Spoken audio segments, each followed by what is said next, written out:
Mula naman kay Miss Pearly Panlaki Baluyot, ang Yan. ating suki.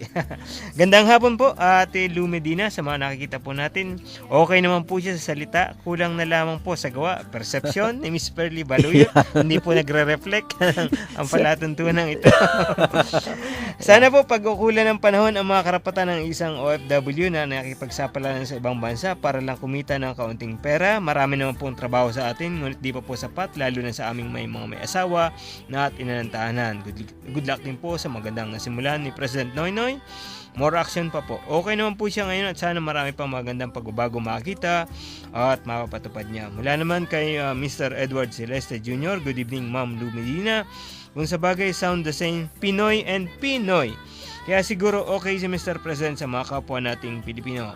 Basta sa OFW, well, may mga nagagawa din po siguro mabuti, pero hindi lang natin masyadong maramdaman ang effect sa atin while they are outside the country. Ang lahat po yan ay personal opinion ng ating ilang mga kababayan sa abroad at hindi po yan nagre-reflect sa opinion ng palatuntunan ito. At syempre, attorney, dadagdag ko lang din kasi may mga humabol pang mga opinion tayo nababasa ngayon at sabi naman ni Rodelyn Degamo, sabi niya, "Hi Ate Lou, gandang gabi po at sa lahat ng readers o listeners sa ngayong gabi, sabi niya, para sa akin okay lang ang ating Pangulo ngayon kumpara kay Marcos at Arroyo." Ayan, may comparison siya. Siguro as an OFW may makasabi din na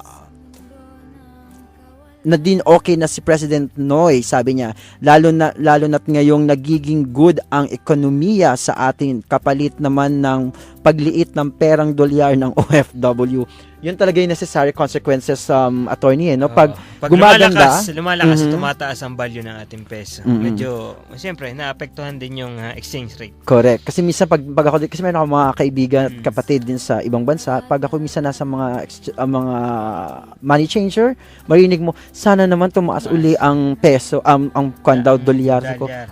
Gusto kong mag-react, pwede po bang pataasin natin ang value ng Philippine peso kaysa sa dollar? Kasi syempre, naiintindihan ko sila syempre, di ba?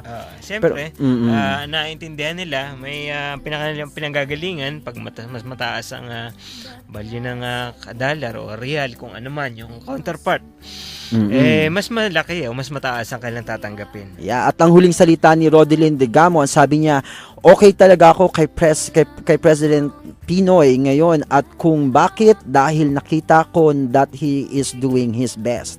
At sabi naman ni Lisel Vidura, good evening Ma'am Lou, para sa akin po okay si Pangulong Noynoy Aquino kasi una niyang pinag-ukulan ng pansin ang pondo ng bayan at sinibak niya sa pwesto yung mga sangkot sa pangungurakot.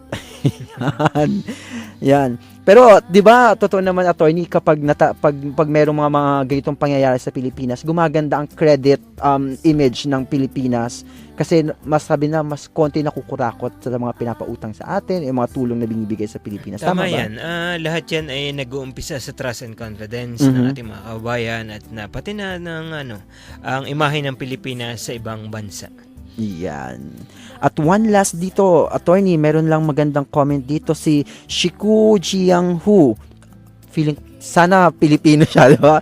Medyo mahirap basahin ang kanyang pangalan, pero sabi niya, pero Tagalog ang kanyang comment. Sabi niya, good evening po Ma'am Lou, sana po tuloy-tuloy na yung pagbabago sa bansa natin para hindi na ako mag-abroad. Diyan na lang ako sa Pinas mag-work para makasama ko yung mga anak ko at magulang. Kahit simple ang buhay, basta kasama ang pamilya at masaya. Yon ang mahalaga. Okay yung kanyang code name. Diba? Oo nga. Mukhang Koreano na Taiwanese. Baka nilagyan lang ng subtitle. Yan. At meron pa mga nag-like sa kanyang comments, attorney. So, ibig sabihin talaga, well, nararamdaman siguro ng ating mga OFW somehow yung pagbabago dito sa ating bansa. Depende sa kanilang perception, sa mga narinig nilang mga balita dito sa Pilipinas. Correct. Yan. At siguro sa mga susunod pang araw, mas mararamdaman nila kapag marami pang mga pangyayari dahil pinalitan na yung ating Chief Justice na magbibigay daw ng daan. Isa lamang yan. Anong masasabi mo daw, attorney, sa pagbabago ng ating Chief Justice? Ang pinanggalingan kasi noon na Jonas, yung mga akusasyon na nagkaroon siya ng mga kayamanan na mukhang hindi naman naabot ng kanyang kinikita bilang punong maestrado. At ang punot dulo ng kanyang naging pagpapatalsik ay yung hindi niya pagdedeklara ng tama sa kanyang salin. Na sa tingin ng ating mga senador ay hindi karapat-dapat sa pamantayan bilang isang punong maestrado. Attorney, meron na yung panukala ngayon, di ba? Talagang i-open na daw nila lahat-lahat ang mga salin ng halos lahat. Nang umupo ang ating bagong punong maestrado, inopen na niya. Yung kanyang hindi lamang yun, pati niya kanyang mga kasamahan. Aha, yan. So, yung ating mga OFW, yan nyo po, sooner or later, mas mararamdaman nyo yung pagbabago, lalo na kung mataas na yung trust ng mga investors sa Pilipinas, at definitely yung hinihingi nyo pong trabaho na magkaroon sa Pilipinas, babalik po yun at magkakaroon pa tayo mas marami pa. Tama ba, attorney? Tama yun. Ang bottom line dito ay trust and confidence. Correct. Hindi lamang ng ating mga kababayan sa ating pamahalaan, kundi pati na rin sa paningin ng mga taga-ibang bansa. Yeah, lalo na yung mga foreign investors, attorney. Tama yun. Syempre, ang mga Pilipino, minsan limited tayo sa pagbi-business, pagbibigay ng trabaho sa ating mga kababayan. So, kapag meron ng maganda yung trust and confidence ng mga foreign investors, syempre, mas dadami ang trabaho dito, mas lalaki ang kita. At yung mga OFWs natin, kung gusto man nilang manirahan o manatili sa ibang bansa, at least yung kanilang mga pamilya, hindi na masyadong aasa sa kanila kasi productive na rin. Diba? Tama yun. Sana mangyari. Yan. Hindi natin siguro kung dumating yung panahon na hindi tayo magkaroon ng maraming brain drain. Yan correct. Ang nagiging problema. Oo nga. Yan. At maraming salamat sa mga ating listeners na nagre-react maya't maya sa ating mga pinopost na question. Yan. So, yan. Time check muna po tayo. It's 10:25 p.m. Line 1. Ayan, si Tita Lu yata pumapasok muli. Hello, Tita Lu. Hi, Tita Lu. Welcome back. Oo nga. Kasi meron tayong rito, text mula kay Miss Aida Santos, attorney. Oh, yes. Tukol naman to sa ECC. Basahin ko lang, tita po ako ng isang OFW na listener ninyo. Ang problema ko po ay nang maaksidente ang mister ko, na hold up siya habang namimili ng mga gamit sa Divisoria. Namili po sila ng mga Christmas decor noong pang 2011 November. Hinabol po niya ang hold-upper at di sinasadya ay nasagasaan siya ng taxi. Umalas naman ito. Na-confine po siya at inabot ng 2 weeks ospital. Nadurog po yung ring finger ng masagasaan. Ano po ang benefits mula sa ECC? Ano siya, tita ng isang OFW, si Aling Aida. Yung po binabanggit niyang nakipaggabulan sa mga hold-upper dito sa Divisoria, namimili. Empleyado po siya dito, sa local employee po, Tita Lu? Yes. At kaya lang, hating gabi yata sila namimili. Out of office na sila. Hindi office time. Maipayo po natin, maaari po tungkol po sa pag-avail ng benepisyo, maaari po siya mag-file ng easy benefits sa SSS. Yung maaari po yung mga ganyang insidente, kinakailangan po niyang patunayan na yung kanyang pamimili ng mga Christmas decors ay may kaugnayan po sa halimbawa po sa Christmas party sa kanilang kumpanya. At siya po at ang kanyang mga kasamahan na naatasan na mamili ng mga Christmas decors. Hindi naman po, yan po para ma-connect po natin yung time element. Kahit po yan ay maghahating gabi na at meron po silang corresponding instruction o order mula po sa kanilang supervisor na mamili ng mga Christmas decor. Maaari po siyang, nandiyan po yung posibilidad, maaari po siyang makakuha ng easy disability benefits. Yan. Okay. Dapat ba kapag ganyan may mga aksidente, kukuha agad ng parang accident report sa mga amo para kapag nag-file, meron talagang ebidensya or katibayan?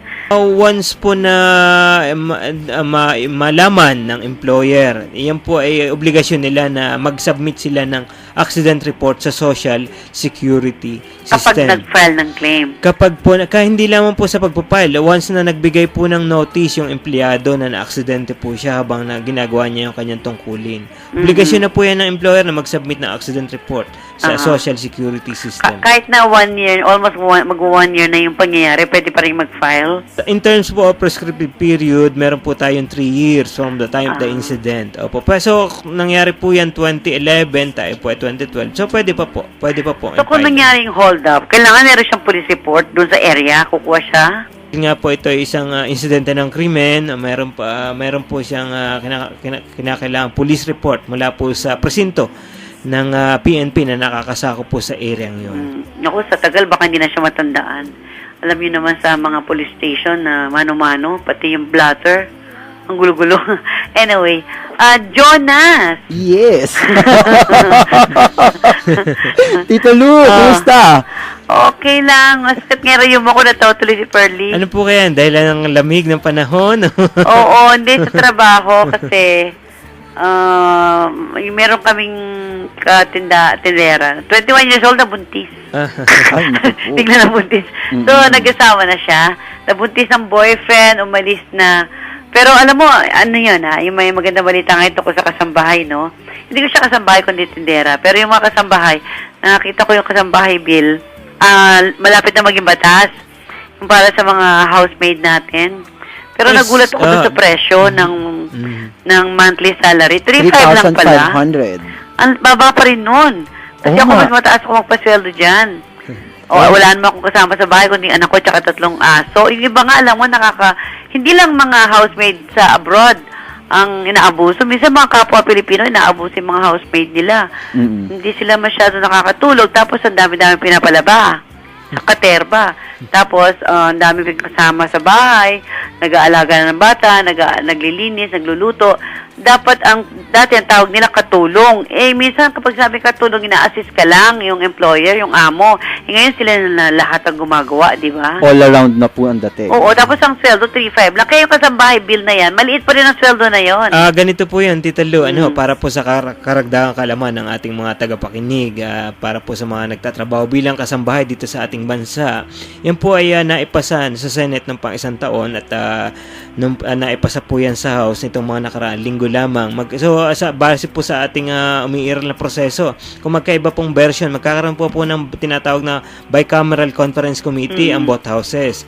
So yung po mga conflicting provisions, kung meron man, i-reconcile po nila bago ipadala sa Malacanang, sa Office of the President para pirmahan. Yung po namang mga amount ng sweldo, hindi naman po yan talaga nakakonfine lamang doon, na talagang titigil na. Ano po yan? Minimum lamang po yan. May prerogative o discretion po ang kanilang pinagtatrabahuhan na itaas pa po yan. At mas maganda dito, may SSS na, kailangan na rin sila magkaroon Tama ng po yan. PhilHealth. Consider na po sila as a regular employee. Consider na po sila as compulsory members ng SSS, Pag-ibig at PhilHealth. Pero So kung yung ako po sa inyo, mga karampatang protection, pwede na po nilang tanggapin. pero kung ako sa inyo, mag-abroad na lang ako, doon lang ako magiging kasambahay. Di ba? Ganon, Tito. Hindi na po sila Baba ng sweldo hindi na po papasok ka sa bahay bill dyan. Kontrata na regulated ng POA ang Oo, magugupin tama. dyan. Kaya yung iba, kaysa maging kasambahay sa Pilipinas, magiging kasambahay na lang sila sa abroad. Correct. Diba? Huwag lamang po nilang danasin yung mga naranasan ng ating mga domestic helpers sa Middle East countries. Oo, sana iwasan na lang po Nakakaranas. nila ang Middle East. Ay, matanong ko lang, di ba meron tayo isang balita na napatay yung Philippine ambassador, US ambassador sa Benghazi, Libya? Anong movie yon? Yung anti-Islamic movie? Yung ba yung The Dictator?